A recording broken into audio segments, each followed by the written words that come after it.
अस्सलामुअलैकुम। आज हम बात करेंगे दो थ्योरीज़, एवोल्यूशन और नेचुरल सिलेक्शन के बारे में। तो एवोल्यूशन देखते हैं। तो एवोल्यूशन का मतलब होता है चेंजेस आना, वेरिएशन आना टाइम के साथ साथ। और जब वेरिएशन आती है किसी चीज़ में, चेंजेस आते हैं, तो उसको हम कहते हैं कि ये बहुत स्लोली स्लोली आती हैं। ठीक है, तो इस थ्योरी में क्या कहते हैं कि लिविंग ऑर्गेनिज्म में जो चेंज आना है टाइम के साथ साथ जेनेटिक वेरिएशन की वजह से, इसको कहते हैं एवोल्यूशन। जिस तरीके से पहले हमारे पास अमेबा होते थे, फिर उसके बाद फिशेस, फिर उसके बाद रेप्टाइल्स, फिर मैमल्स, फिर एम्फीबियंस, और इसी तरीके से जो है एक ह्यूमन बीइंग जो है वो वेरिएटेड होके इवॉल्व हुआ। ये एक थ्योरी थी। और दूसरी जो थ्योरी इसके अपोजिट में आई थी वो थी नेचुरल सिलेक्शन।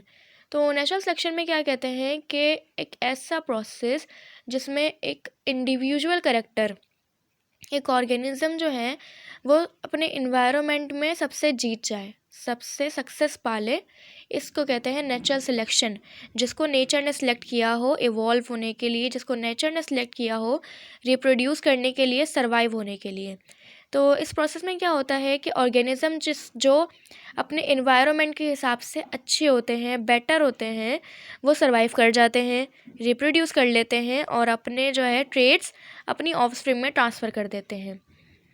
यहाँ पे जो है इलस्ट्रेशन आपको दिख रही होगी, यहाँ पे मैंने दोनों थ्योरीज़ को जो है वो कंट्रास्ट में लिया है। तो अगर हम लमार्क की थ्योरी देखें, लमार्क की थ्योरी कौन सी है, जो उसने एवोल्यूशन वाली जो थ्योरी है वो दी थी लमार्क ने, जिस थ्योरी को हम कहते हैं लमार्किज्म। क्या कहता है कि ये कि जो जिराफ की जो नेक है वो लॉन्ग कैसे है। तो क्या कहता है कि एक जगह थी अफ्रीका में, वहाँ पे फ्लड आया जहाँ पे जो है जिराफ पाए जाते थे और वहाँ पे लॉन्ग नेक वाले जिराफ थे। तो जब फ्लड आया तो वहाँ की जो हरियाली थी वो नीचे नीचे से ख़त्म हो गई और ऊपर ऊपर बची। तो अब जिराफ की जो नेक थी वो छोटी थी, नेक छोटी थी, तो क्या हुआ, उनका कद जो है वो वहाँ तक पहुँच नहीं पाता था। तो इसीलिए मेहनत मशक्क़त कर करके उनकी जो नेक थी वो बड़ी होती गई। लेकिन ये अचानक से नहीं हो गई, उनको टाइम लगा, काफ़ी ज़्यादा स्लो प्रोसेस था और ज़्यादा लंबा प्रोसेस था। तो ये कहता है लमार्किज्म अपनी थ्योरी में, लमार्क। तो और जो डार्विन की जो थ्योरी है, जो कि नेचुरल सिलेक्शन थ्योरी है, जिसको हम डार्विनिज़म भी कहते हैं, वो क्या कहता है कि भाई अफ्रीका में एक जगह थी, यानी कि वहाँ पे फ्लड आया तो जो नीचे के जो ट्रीज़ थे वो ख़त्म हो गए। अब वो क्या कहता है, उसका पॉइंट ये था कि जो जगह थी वो वहाँ पे छोटे नेक वाले जिराफ भी पाए जाते थे, लॉन्ग नेक वाले जिराफ भी पाए जाते थे, और तरह तरह के मतलब उनके साइज़ थे। तो क्या हुआ कि जब वहाँ पे फ्लड आया तो नीचे के जो ट्रीज़ थे वो ख़त्म हो गए।